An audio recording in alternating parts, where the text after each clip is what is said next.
Hi friends, welcome back. Love my scent తెలుగులో streaming అవుతుంది కొన్ని ఫ్రీ వెబ్సైట్స్లో. ఇదొక south Korean romantic comedy film directed by Lim Sung Yong. మనం ఎప్పుడు కత్తి లాంటి కొరియన్ థ్రిల్లర్స్ అని వింటూనే ఉంటాం. ఎన్నో కత్తి లాంటి కొరియన్ థ్రిల్లర్స్ చూసాం. కానీ కత్తి లాంటి romantic comedy films, heart touching films కూడా కొరియాలో చాలా ఉన్నాయి. అవి తెలుగులో డబ్ చేస్తే బాగుంటుందని ఎప్పటి నుండో అనుకుంటున్నా. సో ఫైనలీ కొన్ని మూవీస్ అయితే వస్తున్నాయి.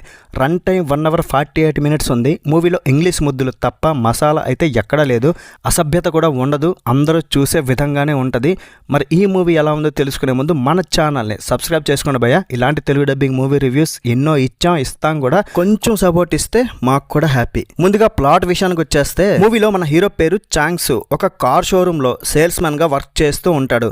డిసిప్లిన్ ఉండదు, బద్ధకస్తుడు, టైంకి ఆఫీస్కి వెళ్ళడు, అన్నిటికీ లేట్. సో అందరూ తిడుతూనే ఉంటారు మన హీరోని. ఎప్పుడు బాస్ చేతిలో కూడా తిట్లు తింటూనే ఉంటాడు. 1 year నుండి ఒక అమ్మాయిని లవ్ చేస్తున్నాడు, కానీ చెప్పడానికైతే ధైర్యం రాక ఆగిపోతాడు. హీరోయిన్కి లవ్వు గివ్వు, తొక్కా తోలు, డేటింగ్ అనేవి ఏవి నచ్చవు. అలాంటి టైంలోనే మన హీరోకి ఒక నైట్ ఒక సెంట్ బాటిల్ దొరుకుతుంది. అది వచ్చాక మన హీరో గారి లైఫ్ పూర్తిగా మారిపోద్ది. ఆ స్మెల్ చూసిన ప్రతి ఒక్కరు కూడా మన హీరో వెంట పడతారు.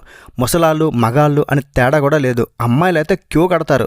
మరి మీకు ఇలాంటి పెర్ఫ్యూమ్ దొరికితే ఏం చేస్తారు? కామెంట్ చేయండి. మరి ఆ పెర్ఫ్యూమ్ స్మెల్ చూశాక తన అనుకున్న అమ్మాయి కూడా ఇష్టపడిందా? అసలు సెంట్ బాటిల్ కథేంటి? అసలు ట్రూ లవ్ సెంట్ బాటిల్ ద్వారా వస్తుందా?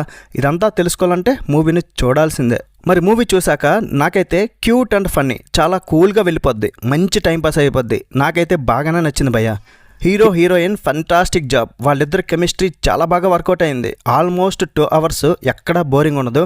అక్కడక్కడ మన సౌత్ సినిమా లాగానే అనిపించిన ఈ పర్ఫ్యూమ్ కాన్సెప్ట్ వల్ల ఒక కొత్త మూవీ చూసిన ఫీలింగ్ అయితే వచ్చింది. బ్యాక్గ్రౌండ్ స్కోర్ కూడా చాలా కూల్గా ఉంటుంది. వింటున్నప్పుడు మన మైండ్ రిఫ్రెషింగ్గా మారుతుంది. ఫస్ట్ హాఫ్ అంతా చాలా కామెడీగా ఉంటుంది. హీరో హీరోయిన్ డేటింగ్ సీన్స్, వాళ్ళిద్దరి మధ్య వచ్చే సీన్స్ అన్నీ కూడా నవ్వు తెప్పిస్తాయి. అండ్ హీరోయిన్ ఫ్రెండ్ క్యారెక్టర్లో యాక్ట్ చేసిన అమ్మాయి చాలా బాగా యాక్ట్ చేసింది భయ్య. కానీ హీరోయిన్ ఉందబ్బా మూవీలో, హీరోయిన్ కత్తిలా ఉంది. సో కత్తి లాంటి కొరియన్ పాప తనను చూస్తుంటే చూడాలనిపిస్తూనే ఉంటుంది. మీకు గనక లవర్ ఉంటే మీ లవర్స్కి ఈ మూవీ చూపించండి, వాళ్ళైతే లైక్ చేస్తారు. మనం అప్పుడప్పుడు జనరల్గా మాట్లాడుకుంటాం కదా, ఒక వేస్ట్ ఫెలోకి కత్తి లాంటి ఫిగర్ పడితే ఏదో మందు పెట్టాడని. నిజంగానే అవుతుందా అలా? టెక్నికల్గా మూవీ బాగుంది, బెస్ట్ విజువల్స్ ఉన్నాయి. కానీ తెలుగు డబ్బింగ్ అయితే యావరేజ్గా ఉంది. మైనస్ల గురించి మాట్లాడితే మూవీ కొంచెం ప్రెడిక్టబుల్గా ఉంటుంది. మాస్ ఆడియన్స్కి నచ్చకపోవడం, అక్కడక్కడ కొంచెం ల్యాక్, కొన్ని రిపీటెడ్ సీన్స్లో అనిపించడం, ఇవన్నీ మైనస్. ఫైనలీ ఈ లవ్ మై సెంట్, నాకైతే ఈ లవ్ బాగానే ఉంది. ఇందులో స్మెల్ చూడకపోయినా సరే.